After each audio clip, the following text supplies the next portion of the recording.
Italy की राष्ट्रपति Meloni है, उनको नरेंद्र मोदी जी टॉफी खिला रहे हैं। रील बनाई है हिंदुस्तान के प्रधानमंत्री इटली के प्रधानमंत्री को, मेलोनी को मेलोडी टॉफी दी। मुझे फांसी पे चढ़ा दो। फिर से हाथ जोड़ने का टाइम आ रहा है, फिर से रोने का टाइम आ रहा है, फिर से हाथ जोड़ने का टाइम आ रहा है। मगर आप एक बात याद रखिए, नोट आपने आज मोदी जी का वीडियो देखा नहीं देखा? देखा? व्हाट्सएप यूनिवर्सिटी वालों ने देखा? वो इटली की राष्ट्रपति मेलोनी है, उनको नरेंद्र मोदी जी टॉफी खिला रहे हैं। रील बनाई है हिंदुस्तान के प्रधानमंत्री इटली के प्रधानमंत्री को, मेलोनी को मेलोडी टॉफी दिए हैं। हेलो, हाँ, जाने से हेलो, माइक तो ठीक करो भाई। जाने से पहले हिंदुस्तान में भाषण दिया, जाने से पहले कहा, इटली जाने से पहले, मेलोनी जी से मिलने से पहले उन्होंने हिंदुस्तान से कहा कि देखो आर्थिक तूफान आ रहा है, कम पेट्रोल का प्रयोग करो, सोना मत खरीदो, इलेक्ट्रिक गाड़ी खरीदो और विदेश में दौरा मत करो। और फिर उसी के एक दिन बाद 3-4 हजार करोड़ रुपए के हवाई जहाज में नरेंद्र मोदी घुसे, इटली की ओर गए, जेब में टॉफी ले गए और वहां की प्राइम मिनिस्टर को उन्होंने मेलोडी टॉफी खिलाई। अब देखिए ये क्या देश की जनता के साथ क्या खिलवाड़ हो रहा है। मतलब देश में पेट्रोल की कमी, गैस की कमी, बिजनेस बंद हो रहे हैं, फैक्ट्रियां बंद हो रही हैं, महंगाई बढ़ती जा रही है, किसानों को खाद नहीं मिलेगी, पूरा का पूरा इंडस्ट्रियल सिस्टम हिलेगा। समय आने वाला है, ईरान ने, अमेरिका और ईरान की लड़ाई हुई, उसने हॉर्मुज को बंद कर दिया, 20% तेल मार्केट से हट गया और नरेंद्र मोदी एकदम मेलोनी जी के पास जाते हैं, उनको टॉफी खिलाते हैं और ऐसे रील बनाते हैं। अब देखना, नोटबंदी के बाद नरेंद्र मोदी ने रोते हुए कहा था, मुझे फांसी पे चढ़वा देना अगर काला धन खत्म नहीं हुआ। याद है आपको? रोते हुए कहा था। कोविड के समय लॉकडाउन कर दिया, मजदूरों को मरवा दिया, किसानों को खत्म कर दिया, हाथ जोड़ के रोते हुए कहा, मुझे फांसी पे चढ़ा दो, मुझे फांसी पे चढ़ा दो। फिर से हाथ जोड़ने का टाइम आ रहा है, फिर से रोने का टाइम आ रहा है, फिर से हाथ जोड़ने का टाइम आ रहा है। मगर आप एक बात याद रखिए, नोटबंदी हिंदुस्तान के किसानों पर, मजदूरों पर, छोटे व्यापारों पर आक्रमण था। नोटबंदी का लक्ष्य आपका पैसा, आपके जेब का पैसा, आपके मेहनत का पैसा अदानी और अंबानी के हवाले करने का था। वही लक्ष्य लॉकडाउन का था।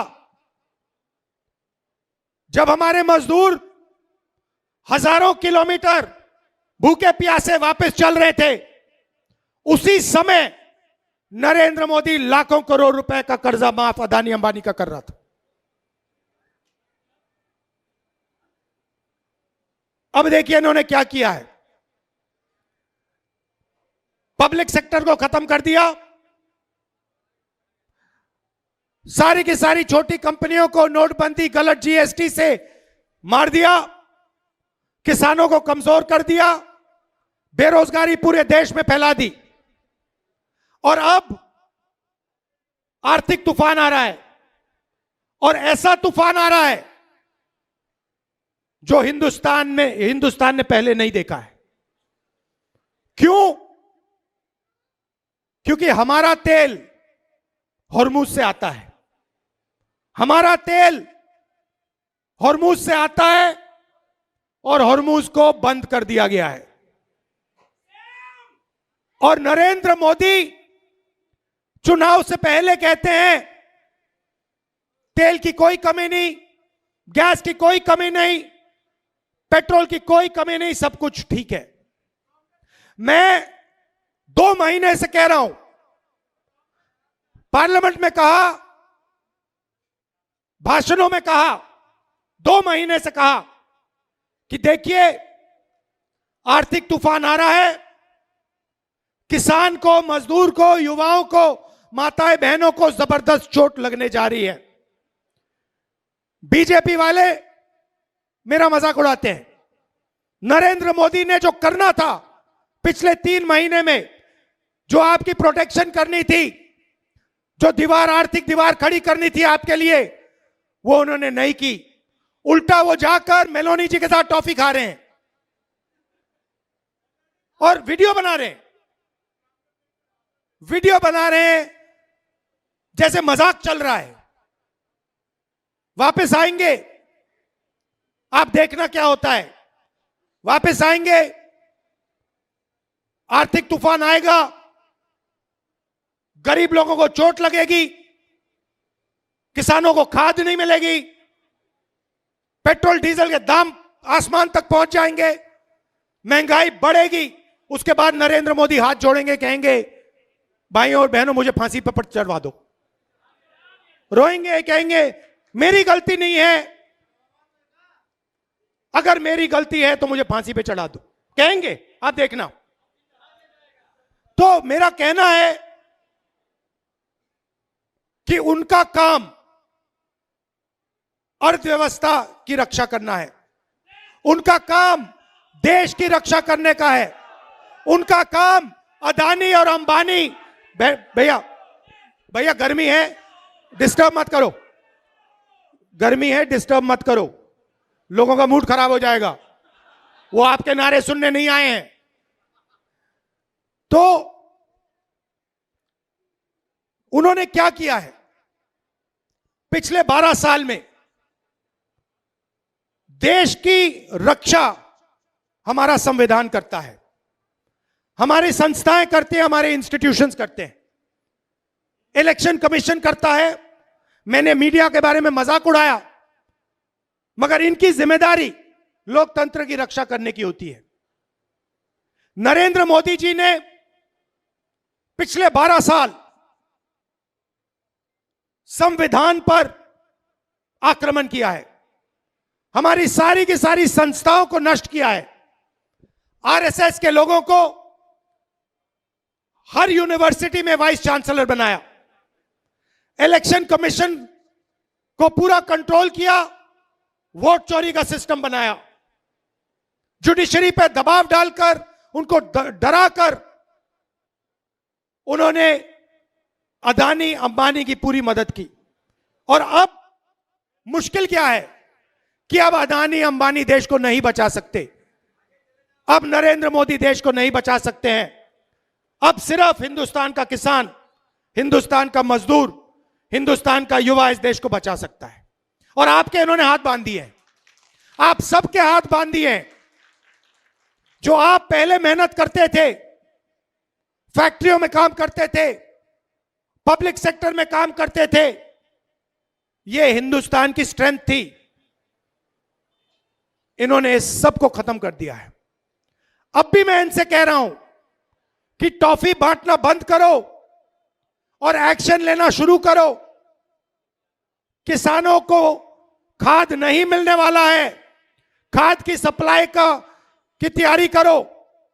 आपका दोस्त अंबानी हिंदुस्तान का तेल आज भी बाहर एक्सपोर्ट कर रहा है। आज भी करोड़ों रुपए का तेल हिंदुस्तान के बाहर जा रहा है। यह तेल हिंदुस्तान को चाहिए, यह तेल हमारे लोगों को चाहिए। वो तेल आप हिंदुस्तान की जनता को दिलवाइए। ये प्रिकॉशंस आपको लेने हैं, ये काम आपको करना है, मगर आप पता नहीं कौन सी दुनिया में हो। अच्छा, एक और बात, मैंने पिछली मीटिंग में कहा कि नरेंद्र मोदी और अमित शाह संविधान पर आक्रमण कर रहे हैं। यह सही बात है, गलत बात है? वोट चोरी संविधान पर आक्रमण है? अदानी अंबानी को देश का पूरा धन देना संविधान पर आक्रमण है? हिंदुस्तान की सारी यूनिवर्सिटीज के ऊपर वाइस चांसलर आरएसएस के वाले बैठाना आक्रमण है नहीं है? इलेक्शन कमीशन, जुडिशरी, हमारी संस्थाओं को नष्ट करना संविधान पर आक्रमण है? संविधान हिंदुस्तान है, संविधान हिंदुस्तान की आवाज है। तो जो संविधान पर आक्रमण करता है, जो संविधान को नष्ट करता है, उसको आप क्या कहोगे? उसको क्या कहोगे? गद्दार कहोगे। इसीलिए मैंने खुल के कहा है कि नरेंद्र मोदी, अमित शाह संविधान पर आक्रमण कर रहे हैं। उन्होंने देश का धन अदानी अंबानी को बांटा, उन्होंने देश की संस्थाओं को खत्म किया, उन्होंने वोट चोरी करवाई, इलेक्शन कमीशन को दबाया, जुडिशरी पर दबाव डाला। आरएसएस के लोग सुन लो, आपने कहा कि मुझे माफी मांगनी चाहिए, मैं कभी माफी नहीं मांगूंगा, फिर बोलूंगा। अमित शाह और नरेंद्र मोदी गद्दार हैं, क्योंकि उन्होंने कॉन्स्टिट्यूशन पर आक्रमण किया है। सुन लो अच्छी तरह, मैं तुम लोगों से नहीं डरता हूं, और हिंदुस्तान की जनता इस बात को समझ गई है, और हिंदुस्तान की जनता भी आपसे नहीं डरती है। भाइयों और बहनों, ये आपके एमपी साहब बैठे हुए हैं, इन्होंने बहुत इमोशनल भाषण दिया, अच्छा भाषण दिया।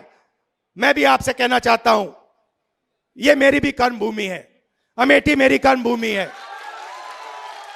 और आपने मेरे परिवार को, मेरे पिता को, मेरी माताजी को, मेरी बहन को और मुझे प्यार दिया है और इज्जत दी है, और यह मैं कभी जिंदगी में भूलने वाला नहीं हूं। हमारा पारिवारिक रिश्ता है, पारिवारिक रिश्ता है, प्यार का, मोहब्बत का रिश्ता है। राजनीति बाद में आती है, प्यार मोहब्बत का हमारा रिश्ता है, बहुत गहरा रिश्ता है, सालों पुराना रिश्ता है। जो भी आप मुझसे चाहते हो, आप जानते हो, जो भी आप मुझसे चाहते हो, मैं आपके लिए तैयार हूं। जो भी ऑर्डर आपका होगा, मैं